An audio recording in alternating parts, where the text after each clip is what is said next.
चलो भाई करते हैं स्टार्ट इस वीडियो को। और इस वीडियो में मैं आपको बताऊंगा कि कैसे आप अपनी इंग्लिश की तैयारी अच्छी कर सकते हैं, इंग्लिश में कैसे आप बढ़िया स्कोर कर सकते हैं। आप सबको पता है भाई, हरियाणा का आप कोई भी पेपर दे लो, HSSC Haryana staff selection commission का आप कोई भी पेपर देते हो तो आपको 6 क्वेश्चन भी मिल सकते हैं इंग्लिश के, 7 भी मिल सकते हैं, 8 भी मिल सकते हैं और 10 क्वेश्चन तक भी आपको इंग्लिश के मिल सकते हैं। और जितने क्वेश्चन इंग्लिश के मिलते हैं उतने ही क्वेश्चन आपको हिंदी के मिलते हैं। तो सोचो अगर आपको 8 क्वेश्चन इंग्लिश के मिले और 8 क्वेश्चन आपको हिंदी के मिल गए तो 8 दूनी 16, तो 16 नंबर आपके पेपर में बहुत बड़ी अहमियत रखते हैं भाई। और ये वो 16 नंबर है जो आप अपने फिक्स कर सकते हो। मतलब एक तो ऐसे नंबर हो रहा है जिनको आप फिक्स नहीं कर सकते, मतलब कि जैसे मैं बात करूँ कंप्यूटर की या फिर बात करूँ साइंस की, जीके की, ये ऐसे डायनामिक सब्जेक्ट है भाई जहाँ पर आप अपने नंबर फिक्स नहीं कर सकते, क्योंकि इनमें कुछ भी आपसे पूछा जा सकता है। लेकिन जब मैं बात करूंगा इंग्लिश की या हिंदी की, ये लैंग्वेज सब्जेक्ट है भाई, यहाँ पर आपकी थ्योरेटिकल नॉलेज काम आती है, आपने वो सब्जेक्ट कितने अच्छे से पढ़े हैं वो काम आता है। लेकिन अब देखो यहाँ पर एक बात तो साफ निकल के सामने आ रही है कि भाई ये सब्जेक्ट वो बच्चा कर सकता है जिसकी प्रैक्टिस अच्छी हो। दूसरी बात, यहाँ पर आपके जितने भी नंबर आएंगे, मतलब कि मान लो 8 क्वेश्चन है तो अगर आप चाहो तो 8 के 8 नंबर ले सकते हो, 8 के 8 नंबर आपके हो सकते हैं। इंग्लिश के अंदर की मैं बात कर रहा हूँ, हिंदी में सेम टू सेम है लेकिन हम आज इंग्लिश की बात करेंगे। तो 8 के 8 नंबर आप ले सकते हो, जो कि बहुत बढ़िया चीज़ है भाई। और अब वो टाइम है जो आपके एग्जाम चल रहे हैं, कुछ एक चैप्टर आज मैं आपको बताऊंगा भाई कौन से चैप्टर आपने करने चाहिए क्या, ताकि आपके नंबर इंक्रीज हो और अपने वे के वे question same to same paper में मिल रहे हैं। तो वे चैप्टर बताने से पहले मैं आपको कुछ और बातें बताऊंगा भाई इंग्लिश के बारे में, बढ़िया बढ़िया। सबसे पहली बात तो ये भाई, जिन बच्चा का न्यू बैम है कि भाई इंग्लिश वो बच्चा कर सकता है जिसके ग्रामर बढ़िया है या फिर बचपन से जो बच्चा इंग्लिश बोलता है या सीख रहा है, तो ऐसा कुछ नहीं है भाई। जो बच्चा चाहे कि आज मैं इंग्लिश सीखना चाहता हूँ तो आज से वो स्टार्ट कर सकता है, और वो भी बिल्कुल आसान तरीके से, कोई इसके अंदर मुश्किल नहीं है। सबसे पहले तो भाई अपने कान का अंटी लगा लो कि भाई इंग्लिश को जब भी हम सीखेंगे तो कोई भी रूल याद नहीं करेंगे भाई। इस बात याद रख लो कि कोई भी रूल याद नहीं करेंगे। अगर आप रूल याद करने में लग जाओगे तो आप सिर्फ उसको एक टेक्निकल सब्जेक्ट की तरह से पढ़ रहे होगे, उसको आप एक प्रैक्टिकल सब्जेक्ट की तरह नहीं पढ़ रहे। और मैं चाहता हूं कि आप उसको प्रैक्टिकल सब्जेक्ट की तरह पढ़ो। इंग्लिश स्टार्ट कहाँ से होती है पढ़ना? क्या आपको ऐसा लगता है कि आपको इंग्लिश की कोई ग्रामर की बुक पढ़नी पड़ेगी, आपको इंग्लिश की कोई मूवी देखनी पड़ेगी या कुछ भी? ऐसा कुछ नहीं है। इंग्लिश आप बिल्कुल बेसिक से स्टार्ट करो। और मैं कहता हूं कि आप कुछ भी मत सीखो इंग्लिश के अंदर, आप कुछ भी मत सीखो, इंग्लिश को सिर्फ आप पढ़ना स्टार्ट करो भाई। मैं वर्ड मीनिंग भी नहीं कर रहा, मैं कह रहा हूं कि सिर्फ आप इंग्लिश पढ़ना स्टार्ट करो। अपने जो बोलने की भाषा है उसके अंदर इंग्लिश को लेके आओ, सिर्फ पढ़ना स्टार्ट करो इंग्लिश को। और पढ़ना कैसे है, जरूरी नहीं है कि भाई हमने कोई बुक ले ली, कोई मार्केट से बुक आ रही है इंग्लिश की, हमने वो ले लो, हमने उस पर पढ़ना स्टार्ट कर दिया। मैं बात कर रहा हूँ ओरली, सिर्फ अपनी ऑब्जर्वेशन रखो, अपने आसपास के माहौल को देखो। वहाँ पर आपके पास देखने के लिए आपके पास कितनी चीज़ें हैं जो कि इंग्लिश में लिखी हुई होती हैं। हम बस में बैठ के जा रहे हैं तो आप देखते हो बहुत सारी दुकानें आती हैं भाई, दुकानों के नाम आते हैं, उन नामों के नीचे उन दुकानों का डिस्क्रिप्शन भी आता है, इंग्लिश में लिखा हुआ होता है। तो हम वो नाम पढ़ सकते हैं, उसके नीचे इंग्लिश में जो डिस्क्रिप्शन है उसको पढ़ सकते हैं और फिर अपना दिमाग लगा सकते हैं कि इसकी हिंदी क्या होगी। जिस दिन आप इंग्लिश की सेंस समझ गए ना भाई, उस दिन ये मान लो आपको इंग्लिश आ गई। हम एग्जाम ओरिएंटेड भी बातें करेंगे कि हम एग्जाम में कैसे इंग्लिश को अच्छा कर सकते हैं। देखो, इंग्लिश को एग्जाम के तरीके से अच्छा करना और इंग्लिश को अपनी लाइफ में थोड़ा सा अच्छा करना, दोनों लगभग सेम बात है भाई। क्यों आप इंग्लिश को अपने एग्जाम में अच्छा क्यों नहीं कर पाते? सबसे बड़ा रीजन इसका यही है कि आप उसको पास होने के लिए पढ़ते हो। अगर आप उसको पास होने के लिए पढ़ रहे हो किसी बुक से तो आपको इंग्लिश नहीं आएगी, लिखवा के ले लो भाई। अगर आप उसको ये सोच के पढ़ोगे ना कि ये आगे जाके मेरी लाइफ में काम आओगे, कितने कितने मैं बोल लूंगा, मेरा वे ऑफ टॉकिंग अच्छा होगा, दो मानस बैठे हैं, दो मानस खड़े हैं, उड़े हम बात करेंगे तो थोड़ा सा बढ़िया लगेगा बात करते टाइम, बीच बीच में एक आधा इंग्लिश का वर्ड बोलेंगे तो थोड़ा सा एजुकेटेड सा फील होता है अगले बंदे को भी। तो वो चीज़, अगर आप वो चीज़ सोच के इंग्लिश को पढ़ना स्टार्ट करोगे तो आपका इंटरेस्ट भी बनेगा और आपका पेपर में भी आप अच्छा स्कोर कर पाओगे। तो बहुत सारी चीज़ें हैं। अब मैं ये नहीं कहता बड़ी से बड़ी बुक पढ़ो, आप छोटे छोटे बच्चों की बुक उठा लो भाई, पहले दूसरी तीसरी पांचवी जो भी आपने लगा कि हाँ यार मैं इजीली पढ़ सकता हूँ, पहले उसको उठा लो और उसको पढ़ना स्टार्ट करो। छोटी छोटी पोएम होती हैं, छोटी छोटी स्टोरीज होती हैं, ठीक है, सिकलीव होती है भाई, जैसे हमने 10th में 12th में पढ़ी थी भाई, छोटी छोटी क्लास में हम पढ़ते आ रहे हैं, सिकलीव है भाई। जैसे छुट्टी का जो प्रार्थना पत्र होता है इंग्लिश में जो कैसे लिखते थे, वो सारी चीज़ें पढ़ो। उसके अंदर कौन सा वर्ड कहाँ पर यूज़ किया गया है उसको देखो। कोई भी इंग्लिश के जितने भी रूल आप याद करते हो वो सारे के सारे रूल इंग्लिश की सेंस के ऊपर बेस्ड होते हैं भाई। मैंने एसएससी सीजीएल तक के एग्जाम दिए हैं, मेंस तक के, जहाँ पर 200 क्वेश्चन आते हैं इंग्लिश के। एक पेपर में 200 क्वेश्चन इंग्लिश के मैटर रखते हो और वहाँ पर सिर्फ और सिर्फ मैंने आज तक रिकॉर्ड है मेरा, मैंने कोई रूल याद नहीं किया, सिर्फ और सिर्फ इंग्लिश को पढ़ा, मैंने इंग्लिश की सेंस को समझा और मैंने इंग्लिश की प्रैक्टिस करी। जिस प्रकार हम मैथ की प्रैक्टिस करते हैं उसी प्रकार मैंने इंग्लिश की प्रैक्टिस करी है। इसलिए मैंने आपको कहा था कि plinth to paramount of book लो और वहाँ से आप प्रैक्टिस करो, क्योंकि वहां पर आपको पढ़ने के लिए बहुत कुछ मिलेगा। आप एक चीज पढ़ोगे, उसके नीचे आपको उसी चीज से रिलेटेड एक सेंटेंस मिलेगा, उस सेंटेंस को पढ़ो। उस सेंटेंस को जब आप पढ़ रहे होगे तो आप उस सेंटेंस को पढ़ते टाइम उस रूल को याद मत करो कि मैं ये रूल याद कर रहा हूँ, उसको समझो रूल को, लेकिन साथ में आप ये देखो कि जो सेंटेंस नीचे लिखा हुआ है क्या आप उसकी हिंदी कर पा रहे हो या नहीं। अगर आप उसकी हिंदी कर पा रहे हो, इसका मतलब जो है आपकी इंग्लिश इंप्रूव होती जा रही है। और नहीं कर पा रहे तो उसको गूगल पर सर्च करो, किसी से पूछने की जरूरत नहीं है कि भाई इसका मीनिंग क्या होगा। गूगल पर सर्च करो कि फलाना वर्ड है, इसका मीनिंग क्या है, बात खत्म।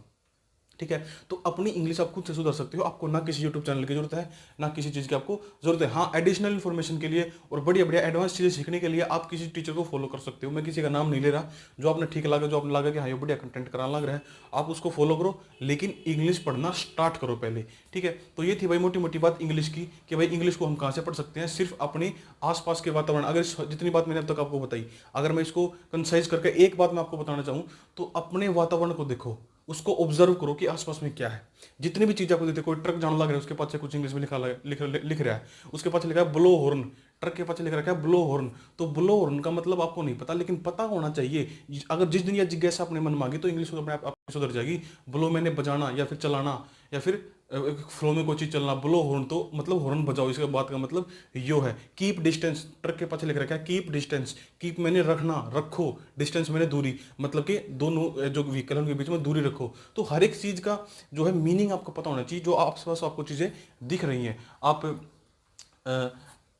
जहाँ पर आप पढ़ने जाते हो, लाइब्रेरी, ठीक है, तो लाइब्रेरी का उचित मीनिंग आपको पता होना चाहिए कि लाइब्रेरी का मतलब क्या होता है। आप कोचिंग सेंटर पर पढ़ने जा रहे हो तो कोचिंग सेंटर क्यों कहते हैं, अकेडमी भी कहते हैं। तो अकेडमी में और सेंटर में कुछ ना कुछ तो फर्क होगा ना, क्योंकि अगर दो वर्ड अलग अलग दिए हैं तो अकेडमी में और सेंटर में फर्क होता है।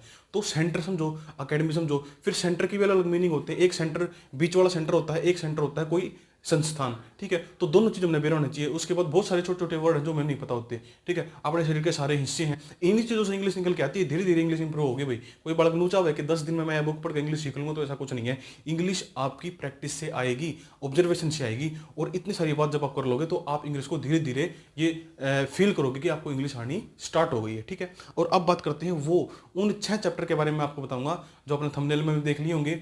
वे 6 चैप्टर, अगर आपने वे 6 चैप्टर कर लिए तो इंग्लिश का 80% हिस्सा आप कंप्लीट कर लोगे। कितना? 80% हिस्सा। 20% जो बच गया वो एक्स्ट्रा है भाई, आप करना चाहते हो तो करो। अगर आपने और अच्छा इंप्रूव करना है अपनी इंग्लिश को, सिर्फ ये चीज मैं आपको बुक में से पढ़ने के लिए बोल रहा हूँ, बाकी सारी चीज मैंने आपको बता दी, ऑब्जर्वेशन से होगा। और हाँ, एक चीज मैंने स्किप कर दी, आप उसके साथ साथ में क्या कर सकते हो, इंग्लिश न्यूज़पेपर पढ़ना आपके लिए बहुत कठिन होगा। पहले पहले आप इंग्लिश न्यूज़पेपर मत पढ़ो। आप एक काम करो, आप पढ़ाई के साथ साथ यह चीज देख लो, जड़े भी लाइब्रेरी में आप बैठे हो, कितने भी आप बैठे हो, आपके पास वाईफाई है, फ्री का कोई दिक्कत नहीं है, एक इंग्लिश मूवी डाउनलोड करोगे, इंग्लिश मूवी। ठीक है, या फिर आप यूट्यूब के ऊपर सर्च करो कि वोकेबलरी को अच्छा करने के लिए कौन सी इंग्लिश मूवी देखनी चाहिए, ये चीज आप सर्च करो। Best English movies to improve vocabulary, best English movies या best Hollywood movies to improve vocabulary. वहां पर आपको 10 मूवी 15 मूवी की लिस्ट मिल जाएगी, और उन मूवीज को आप एक दिन अलग अलग अलग अलग रोज की एक मूवी देखना स्टार्ट कर दो, और विद सबटाइटल आपने डाउनलोड करनी है, और फिर उन मूवीज को आप देखो। आपने सामने जब आप लेट हो गए, आप वो मूवी देखोगे, आपका माइंड भी फ्रेश होगा, साथ साथ में आपको इंग्लिश भी आपकी इंप्रूव होती चली जाएगी। वो बंदा क्या बोल रहा है, नीचे क्या लिखा हुआ रहा है, आपको दोनों तरफ आपकी नजर रहेगी। आप ये समझ पाओगे कि किस सिचुएशन में वो बंदा क्या सेंटेंस बोल रहा है और किस वर्ड को वो यूज कर रहा है। किसी वर्ड का आपको नहीं पता, वहीं पर पॉज मारो, सर्च मारो, उस वर्ड का मीनिंग देखो, और उस पूरी पूरी पूरी मूवी को पी जाओ भाई। जो अगर हमने स्वाद आया करना, स्वाद से देखो मूवी को, साथ साथ में अपनी वोकैबुलरी भी इंक्रीज करो। और हॉलीवुड मूवीज में तुमने बेरा है, पूरा एक्शन हो भाई, तुमने स्वाद भी होगा देखने में, सारे डाल के स्वाद उसमें मिलते हैं। तो अब बात करते हैं उन 6 चैप्टर की जिनके बारे में मैंने आपको बताया था कि मैं वीडियो में बताऊंगा। तो कौन से 6 चैप्टर हैं जो आपने पक्के करने हैं, करने तो सारे हैं इंग्लिश में, लेकिन वे 6 चैप्टर जो आपके पेपर में आपकी मदद कर सकते हैं। तो सबसे पहली बात भाई, सबसे पहला चैप्टर जिसको इंग्लिश की जान कहा जाता है भाई, इस चैप्टर को इंग्लिश की जान कहा जाता है। जो चैप्टर जिस बच्चे ने नहीं आता वो ये लगा लो इंग्लिश के अंदर बहुत ही ज़्यादा वीक है, तो ये चैप्टर बहुत ही ज़्यादा जरूरी है। चैप्टर का नाम देखो भाई क्या है, टेंस। सबसे पहले आपको क्या आना चाहिए भाई, टेंस आनी चाहिए। क्या आना चाहिए?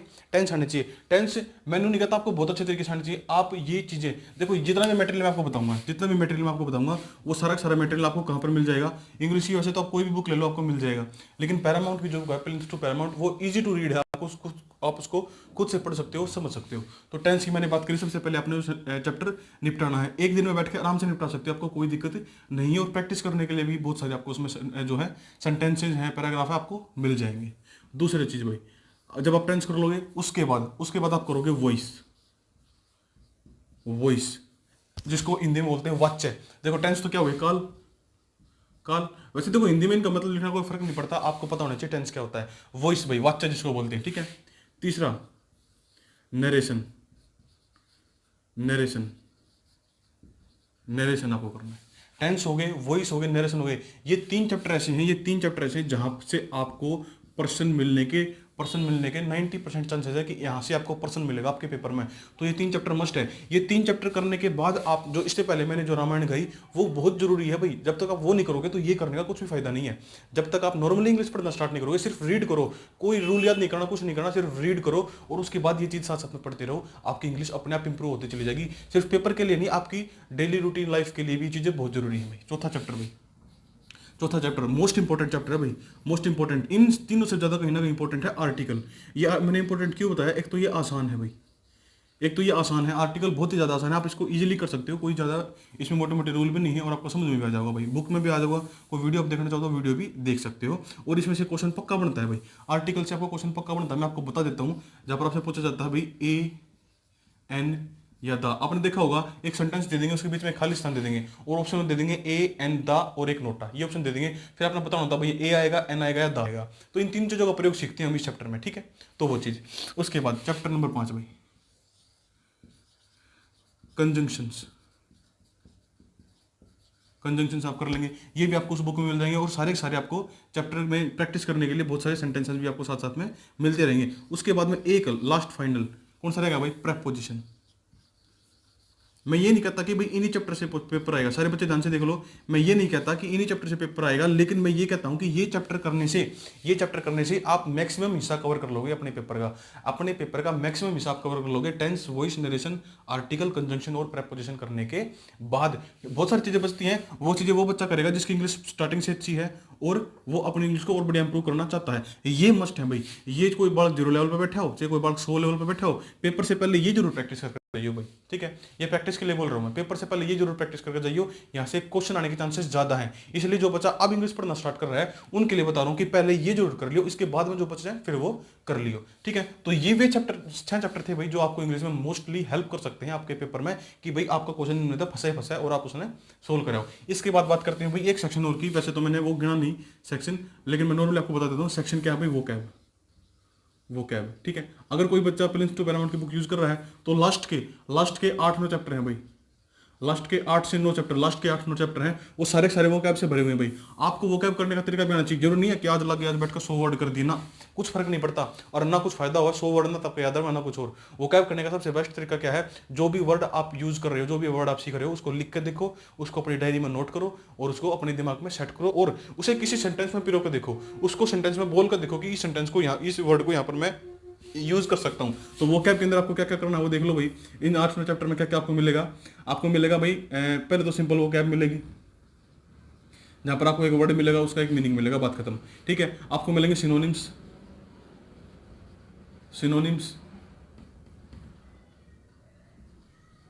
ठीक है। फिर आपको मिलेंगे एंटोनिम्स और क्या मिल सकते हैं भाई आपको, देखो ये 3 चीज हैं, ये 3 चीज तो आपस में रिलेटेड होती है भाई। देखो वोकैब का मतलब होता है कोई वर्ड और उसका मीनिंग, ठीक है। सिनोनिम का मतलब होता है पर्यायवाची शब्द, मतलब कि कोई एक वर्ड हमने बोल दिया और कहा कि उसका सिनोनिम बताओ तो उसका पर्यायवाची बताना है। उसके बाद एंटोनिम, कोई वर्ड बोल दिया और उसका एंटोनिम बताओ, मतलब उसका विपरीतार्थक उल्टा शब्द बताओ। तो ये चीज आपने मोस्टली पेपर में देखने को मिलती है भाई, सिनोनिम बताओ या एंटोनिम बताओ। अब यहाँ पर आपको क्या मिलेगा, इस बुक की मैं बात कर रहा हूँ, आपको एक वर्ड देकर पूछ लिया सिनोनिम बताओ और 4 ऑप्शन आपको मिलेंगे। तो सिनोनिम का मतलब यह है कि उस वर्ड से रिलेटेड उसका एक पर्यायवाची शब्द उसमें मिलेगा 4 ऑप्शन में। लेकिन आपको याद कैसे करना है, आपको एक तो जो क्वेश्चन दे रखा है वर्ड वो, और 4 वर्ड जो ऑप्शन दे रखे हैं ये पांचों के पांचों वर्ड और उनके मीनिंग आपको पता होना चाहिए। तो सोचो अगर आप दिन के 10 क्वेश्चन भी करते हो तो आपको कितने वर्ड याद होंगे, 50 वर्ड याद होंगे। तो याद रखो फालतू करने की जरूरत नहीं है, सिर्फ एक दिन के 10 क्वेश्चन करो, 10 क्वेश्चन से 50 वर्ड निकालो और उनको अपनी कॉपी में नोट करो, उनको समझो, उनको सीखो, लिख लिख कर देखो, बार बार क्लियर हो जाए, कोई दिक्कत नहीं है। एक तो वो क्या ये सेक्शन होता है भाई। उसके अलावा सेक्शन और क्या होता है, most important phrase, idiom and phrase बोलते हैं जिनको, idioms and phrases, idioms and phrases. जैसे कि छोटी मोटी कहावत नहीं होती, कहावत बोलते हैं, मुहावरे बोलते हैं जिनको, उनको बोलते हैं ईडियम एंड फ्रेजेस भाई, ईडियम एंड फ्रेजेस, ठीक है। तो ये भी आपको मिलेंगे, ये भी आपको करने चाहिए भाई, आपके पेपर में आते हैं। उसके बाद एक लास्ट चीज हो रहेगी one word substitution, one word substitutions. One word substitution. One word substitution क्या होता है? वन वर्ड सब्स्टिट्यूशन वो वर्ड होते हैं जहां पर एक बहुत बड़ी बात को एक छोटे से वर्ड में बता दिया जाता है। जैसे कि मैं अगर आपको बताऊं, कोई वर्ड मैं आपको बताता हूं, स्टोइक। एक वर्ड मैं आपको बताता हूँ, स्टोइक भाई, ठीक है, आपको मिल जाएगा वर्ड, कोई दिक्कत नहीं है, स्टोइक। अब इस स्टोइक वर्ड का मतलब क्या है? इस स्टोइक वर्ड का मतलब क्या है? सारे बच्चे देखो भाई, इस स्टोइक, इस वर्ड का मतलब क्या है? अगर मैं गलत प्रोनाउंस कर रहा हूं तो देख लियो भाई, वैसे मेरे हिसाब से स्टोइक ही बोलते हैं इसको। इसका मतलब क्या होता है? इसका मतलब होता है इनडिफरेंट फ्रॉम पेन और प्लेजर। इनडिफरेंट फ्रॉम पेन और प्लेजर मतलब कि ऐसे व्यक्ति को स्टोइक कहा जाता है जिसको दुख और दर्द का एहसास नहीं होता। ऐसे व्यक्ति को स्टोइक कहा जाता है जिसको दुख और दर्द का एहसास नहीं होता। तो इतना बड़ा सेंटेंस लिखना कि he is indifferent from pain and pleasure, इतना बड़ा लिखने की जरूरत नहीं, सीधा लिखो ही इज स्टोइक, बस बात खत्म। स्टोइक का मतलब क्या पता है? कि उसको दुख और दर्द का कोई एहसास नहीं होता। तो हमने लिख दिया सीधा he is stoic, he is indifferent from pain और प्लेजर। इतना बड़ा लिखने से अच्छा क्या लिखा हमने? सीधा स्टोइक। तो इनको बोलते हैं वन वर्ड सब्स्टिट्यूशन के, पूरी बड़ी बात को एक वर्ड में दर्शाया गया ताकि सेंटेंस को आसानी से लिखा जा सके। तो यो था सारा भाई वोकैब का सेक्शन जो आपको लास्ट के 8वें चैप्टर में मिल जाएगा भाई। और मैंने आपको बताया था कि डेली के 10 क्वेश्चन आप वोकैब के करो और डेली के 2-4 ये करते रहो, आपका जो है। और ये सारे ना उस बुक के अंदर सारे एसएससी प्रीवियस ईयर है। अगर किसी भाई को डाउट हो कि सर वोकैब कौन सी करनी चाहिए, नई वाली या पुरानी वाली, तो याद रखना नई वाली को हाथ लगाने की जरूरत नहीं है, वोकैब करना एसएससी की प्रीवियस ईयर, जो एसएससी में स्टाफ सिलेक्शन कमीशन में उनमें जो पहले आली पेपर हमें वो सारी आपने कवर करनी है, वहीं से आपके पेपर बन रहे हैं, ठीक है। तो ये था सारा भाई इंग्लिश का। अगर तुमने बढ़िया लगा, तुमने लगा कि कुछ बेनिफिट हो सकता है यहाँ से, मेरे को तो लगता है भी बेनिफिट हो सकता है, क्योंकि मैं जब भी इंग्लिश की तैयारी करता हूँ तो मैं इन्हीं चैप्टर्स पर और इन्हीं सेक्शन पर जोर देता हूँ। और मेरा सबसे मेन मोटिव होता है इंग्लिश को अपने आसपास से सीखना, कौन क्या बोल रहा है क्या नहीं बोल रहा, करंट में कौन से वर्ड चल रहे हैं, ठीक है। तो वो सारी चीज़ें, कोई सी टीचर को आप सुन रहे हो तो वो टीचर क्या वर्ड बोल रहा है, किस सेंटेंस में वो कहाँ पर क्या यूज़ कर रहा है। फॉर एग्जाम्पल मैं छोटी सी आपको बात बताऊँ भाई, हम जाते हैं दुकान के ऊपर, मेरे एक दिमाग में आ गई, मैं आपको बता देता हूँ। मान लो एक प्रॉपर्टी डीलर की दुकान आपको दिख रही है, मान लो आपको दिख रहा है चोपड़ा प्रॉपर्टी डीलर्स, ठीक है, चोपड़ा प्रॉपर्टीज आपको दिख रहा है। उसके नीचे आपको लिखा हुआ है we deal in all kind of properties, we deal in all kind of properties. अब यहाँ पर आपको दिखा कि डील के साथ इनका प्रयोग हुआ, आपने क्या देखा, डील के साथ इन एक प्रपोजिशन है उसका प्रयोग हुआ, डील इन। तो फिर आपको लगता होगा कि फिर तो जब जहां पर भी डील आएगा वहां पर इनका प्रयोग होगा, आपको ऐसा महसूस हुआ अंदर से। लेकिन सोचो जरूरी नहीं है कि डील के साथ इनका प्रयोग हो, हम कुछ ऐसे सेंटेंसेस भी देख सकते हैं जहां पर इनका प्रयोग डील के साथ नहीं होता। जैसे कि मान लो डील आ गया लेकिन इन नहीं आया। फॉर एग्जाम्पल मैं कहूँ आपको कि भाई अपनी प्रॉब्लम्स के साथ आप खुद डील करो, अपनी प्रॉब्लम्स है जो आपकी उसके साथ आप खुद डील करो, तो आप क्या कहोगे, deal with your problems, deal with your problems. तो यहाँ पर डील के साथ विद का प्रयोग हुआ, ना कि इन का। तो याद रखना डील के साथ विद का प्रयोग हुआ क्योंकि सेंटेंस की सेंस ही अलग थी, और डील के साथ इन का प्रयोग हुआ क्योंकि सेंटेंस की सेंस ही अलग थी। अगर मैं कहता कि डील विद प्रॉपर्टीज तो वहां पर गलत हो जाता वो, और डील इन योर प्रॉब्लम्स तो वो गलत हो जाता। तो यहाँ पर याद रखना सिर्फ बोलने के लहजे से जो चीज अच्छी लगती है इंग्लिश में उसी को सेंसिबल इंग्लिश बोला जाता है, और वहीं से ये सारे रूल निकल करके आए हैं जो आपको बुक के अंदर लिख के बताए जाते हैं। तो आई होप आप सारी बातों को समझ पाए होंगे कि मैं आपको क्या बताना चाह रहा था। तो जितने बच्चों का डाउट था कि सर इंग्लिश कैसे करे, कहाँ से करे, कौन से चैप्टर करे, तो मैंने आपको बता दिए वो 6 चैप्टर जो आपको करने चाहिए थे। अगर वीडियो अच्छी लगी तो लाइक करियो, कोई नया बच्चा अगर इस वीडियो में देखने लग रहा है तो सब्सक्राइब कर दियो चैनल को अगर आप नए हैं तो, और शेयर करियो। अगर कोई भाई HSSC की तैयारी कर लग रहा है तो नेक्स्ट वीडियो में फिर से अच्छी सी किसी टॉपिक के साथ मिलेंगे, तब तक के लिए।